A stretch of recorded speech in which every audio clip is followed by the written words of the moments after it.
Start with the greatest name of Almighty Allah, who is the most gracious and most merciful.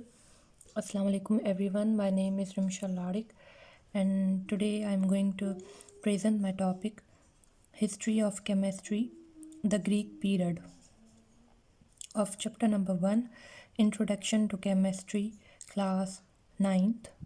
So, the history of chemistry topic possesses three subtopics: the Greek, the Muslim, and the modern.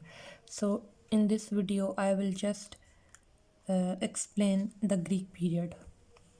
Actually the history of chemistry topic बहुत बड़ा है, तो हमने इसको 3 सब topics में divide किया हुआ है: the Greek, the Muslim and the modern.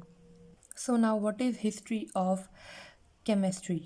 Over the centuries, chemistry has undergone remarkable progress. Because of chemistry in this world, there is so many ease for human being. Chemistry की वजह से world में बहुत सी इंसान को ease मिल गई है, यानी कि बहुत सी आसाइशें मिल गई हैं. ठीक, अब हिस्ट्री ऑफ केमिस्ट्री की जो इंट्रोडक्शन है उसके मुताबिक chemistry use to make lots of crafts, arts and glass, dye. इसके हिसाब से यानी कि केमिस्ट्री का हाथ क्राफ्ट में भी है, केमिस्ट्री का हाथ पोट्री में भी है, यानी कि मिट्टी के बर्तन, या केमिस्ट्री का हाथ ग्लासेस में भी है. Usually we use every kind of equipments present in the lab equipments present होते हैं वो सारे ग्लासेस के बने हुए होते हैं. All are made of glasses. So that glass is basically a compound, एक केमिकली कंपाउंड बना हुआ है. So that is all chemistry. And another thing is dyes. तो डाइस जो हैं, डाइस भी all thing is made of a chemistry. Dyes usually हम use करते हैं इन क्लोथ्स. सो क्लोथ्स में क्या होता है कि क्लोथ्स में जो हम कलर यूज़ करते हैं, the colour which we are going to use in the dyes, यानी कि कलर क्लोथ्स के अंदर जो कलर यूज़ होता है परमानेंट, वो होते हैं dyes. Some are permanent, some are temporary. वो केमिस्ट्री है डाइस केमिस्ट्री. लेकिन प्रॉब्लम ये था कि दैट ऑल द थिंग जो ये केमिस्ट्री के अंदर कर रहे थे, दैट वाज नॉट सिस्टमेटिकली, यानी कि सिस्टमेटिकली केमिस्ट्री के अंदर नहीं थी. As in physics we have studied that once there used to be no any kind of units. Physics के अंदर किस ज़माने में कोई यूनिट नहीं होता था. For example, if you use to go in the shop, वहाँ पे एक मखसूस तरीके का एक कांस्टेंट उन्होंने बीकर या किसी किस्म की चीज़ बना ली हुई थी. उन चीज़ों से वो मेजर करते थे कि ये चीज़ कितने मिकदार में देनी है. So after that they introduced the concept of units like gram और लीटर और किलोग्राम्स. सो लाइकवाइज केमिस्ट्री में there was no any systematical method, so they introduced these 3 periods: Greek, Muslim and modern. ठीक, तो ये हो गया history का छोटा सा intro. Now let's move towards Greek period. अब ग्रीक पीरियड के अंदर क्या है, we are going to start it now. What does mean by Greek? Greek का मतलब क्या है? What does mean by Greek? Greek का मतलब है यूनानी. I am going to write in Urdu. It's easy for me to write in Urdu, तो मैंने उर्दू में लिख दिया. ग्रीक का मतलब है यूनानी, यानी कि यूनानी दौर क्या है और उसके अंदर क्या हुआ, व्हाट काइंड ऑफ डिस्कवरीज और what kind of inventions were there. तो ग्रीक के अंदर द मोस्ट बेसिक और द मोस्ट इम्पॉर्टेंट फिलोसफर्स कौन से थे? These 3 were the main: Plato और प्लेटू, एरिस्टोटल जिसे हम अरस्तु भी कहते हैं, and Democritus. From Plato was from 347 to 428 BC. I have got these years from Board of सखा एजुकेशन टेक्स्ट बुक, ये जो उनका होता है टेक्स्ट बुक, उनमें से ये ईयर्स निकाले हैं। You can also use this source, may be किसी दूसरे बुक्स में ईयर्स का थोड़ा सा फ़र्क हो सकता है, so you can use your source, लेकिन otherwise there is no any changing. So Plato was from 347 to 428. Aristotle was from 322 to 384. Democritus was from 357 to 460 BC. Now, what does mean by BC? BC means before Christ. Before Christ, before Christ क्या क्या मतलब होता है? Before Christ means it refers to all time before the theoretical birth of Jesus Christ. इसको हम short form में before Christ कहते हैं. ठीक, तो इन 3 साइंटिस्ट या फिलोसोफर के हिसाब से इन्होंने एक मेन चीज़ का कॉन्सेप्ट दिया. They try to give the concept of elements, atoms and chemical reactions. यानी कि इन्होंने डेवलपमेंट किस चीज़ की बताई? एलिमेंट्स की, एटम्स की एंड chemical reactions की. These three gave concept of atoms and chemical reactions. They try to give the concept of elements, atoms and chemical reactions. Chemical reactions के हिसाब से they try to show that if we are going to react, suppose A and B, then what kind of product is being formed.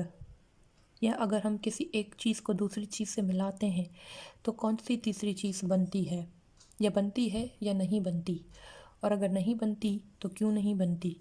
So these were the concept given by Plato, Aristotle and Democritus. लेकिन दूसरी चीज़ इनके हिसाब से all the matter, यानी कि इस दुनिया के अंदर everything is made up of matter. In this universe, everything is made up of matter, which occupies space and having mass is called matter. तो इनके हिसाब से everything, यानी कि जो भी matter की है, that is just made of 4 elements. Matter is made of 4 elements, according to Plato, Aristotle and Democritus. ठीक, इनके हिसाब से मैटर 4 चीज़ों का बना हुआ है. Which thing? Earth, air, fire and lost water. According to these scientists or philosophers, matter is made up of 4 elements: earth, air, fire and water. अब ये 4 एलिमेंट्स के तो बने हुए हैं, लेकिन these 4 elements possess some kind of properties, यानी कि कुछ खुसूसियात इनके पास मौजूद हैं, अपनी अपनी properties. So what kind of properties earth possesses? It is dry plus cold. What is the property of earth? It's dry as well as it's cold. And what is the property of air? Cold plus weight plus hot. Air possesses 3 properties: cold, wet as well as hot. What is the property of fire? Fire is hot as well as dry.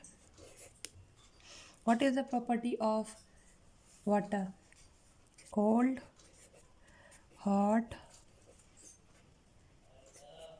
and wet.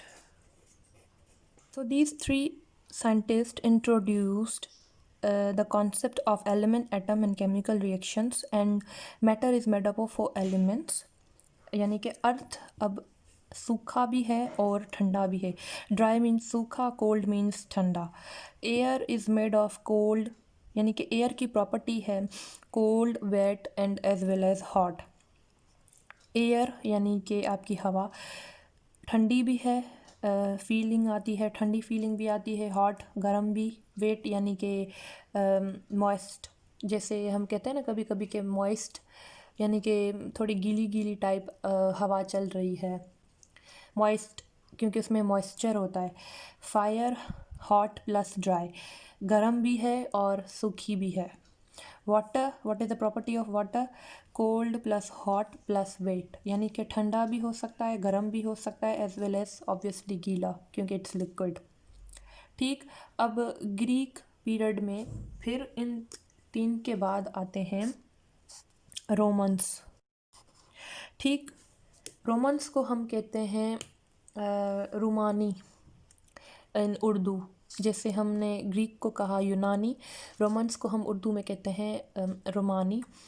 तो Romans ने क्या develop किया? What they developed about the chemical arts and even further more, यानी कि chemically art कैसे किया जाता है। Even they improved metallurgical process, यानी कि पहले जो ज़्यादा इम्प्रूव नहीं किए गए थे, they try to improve little bit more and they try to introduce the enamelling. Enamelling हम किसे कहते हैं? They try to give enamelling. इनेमलिंग,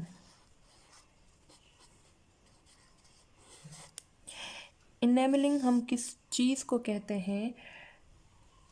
to polish surface, यानी कि किसी का सरफेस या किसी मेटल, किसी चीज़ को कैसे सही तरीके से साफ़ किया जाए, even how to look it better.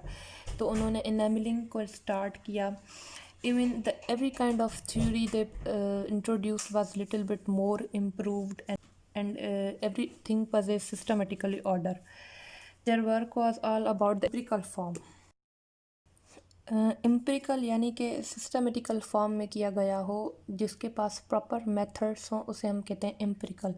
But empirical, there is also another definition of empirical, that simplest ratio, वो हम नेक्स्ट टॉपिक्स में पढ़ेंगे, मॉलिक्यूलर एंड एम्पिरिकल रेशो, वो अलग चीज़ है। लेकिन एम्पिरिकल एज इंग्लिश जर्नल को कहा जाता है कि यानी कि सिस्टमेटिकल मेथड हो, प्रॉपर मेथड हो या प्रूव्ड मेथड हो। एम्पिरिकल हम उसे भी कहते हैं that that the thing which is the thing that we got from experience, यानी कि एक्सपीरियंस बेस्ड कोई चीज़ हो, उसे भी हम एम्पिरिकल बेस्ड कहते हैं।